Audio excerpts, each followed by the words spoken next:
Hey guys, it's a beautiful day today and I'm just going to be doing a few little spring garden jobs today. Now, one of the most important things when you're coming into the warmer weather is mulching your veggie beds. And when it comes to mulch, you've got a few options. You've got lucerne straw, pea straw, you've got sugarcane mulch and lots of different things. What I've used here is some pea straw. I have used lucerne straw in the past and I really like both pea straw and lucerne straw. It keeps the soil nice and moist underneath while still letting the water through.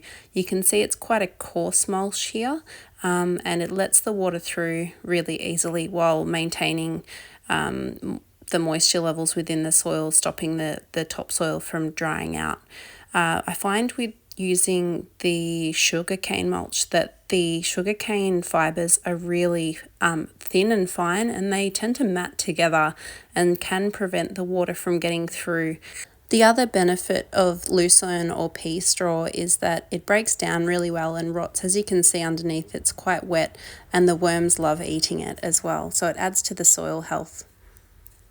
So the next job on the list, now that mulching's done, is coming into the warmer weather. You want to think about staking, tying up and pruning the suckers on your tomato plants. So one of the jobs that I do consistently over the next few months that makes your summer tomato harvesting a lot easier is maintenance of the tomato plants now. And what I do is I take out the suckers of the tomato plant. Here in the junction of a leaf stem and the main stem of the tomato, we have this sucker growing, and I just pull those out because if you don't, these will develop into really leafy, tall, prolific tomato growing stems, and that might sound really good, but when you've got 8 or 10 of them growing off of a plant, it makes for quite an overcrowded veggie patch, especially if you're growing your tomato plants fairly close together. And when tomato plants are overcrowded like that, they're much more prone to disease because the airflow and the sunlight can't get in and help them. So essentially what I do is I take out most of the suckers. Towards the end of the season, I'm not as concerned about suckers.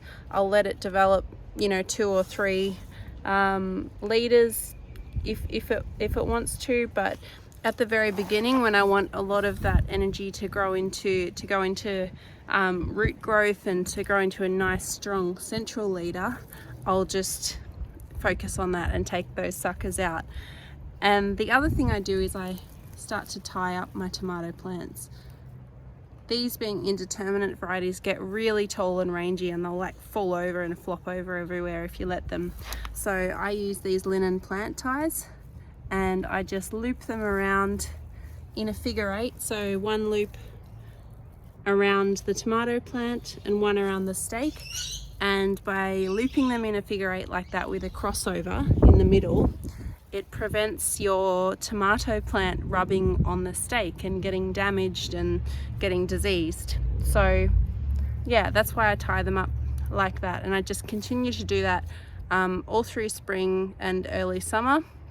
And then after a while, the tomato plants will just be out of control and do their own thing, and you won't have much control over the situation, but it's better to get on top of it earlier rather than later. Now just a little bit about what I use for plant ties. So you can see here I've cut strips of linen.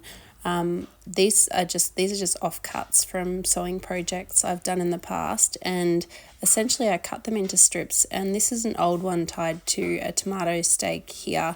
This one's from last season and it'll just go straight in the compost. Speaking of compost, another thing I do all through spring and summer is I turn my compost. Now these are 2 compost tumblers that one of them I actually found in hard rubbish on the side of the road. We just use them for all of our kitchen waste.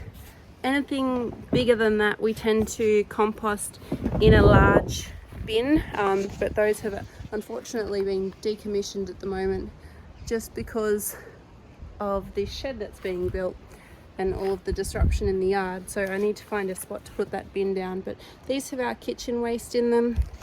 In this side we've got some compost, which is busy, you know, getting nice and hot, growing lots of worms. And in this side we've got fresher compost. And what I like to do as well is come out and smell the compost. So might sound a bit weird, but you just have a good whiff of it, and if it smells really nice and earthy and sweet, then you're onto a winner. And if it smells a bit sour, a bit rotten, a bit wet, then you might want to add some more dry material. I like to use the reusable Coles cardboard bags or paper bags, the Woolworths paper bags in the compost for dry material. You can also use dry leaves, shredded paper, cardboard, things like that, just to balance out the kitchen waste and the green lawn clippings and other quite heavy nitrogenous matter.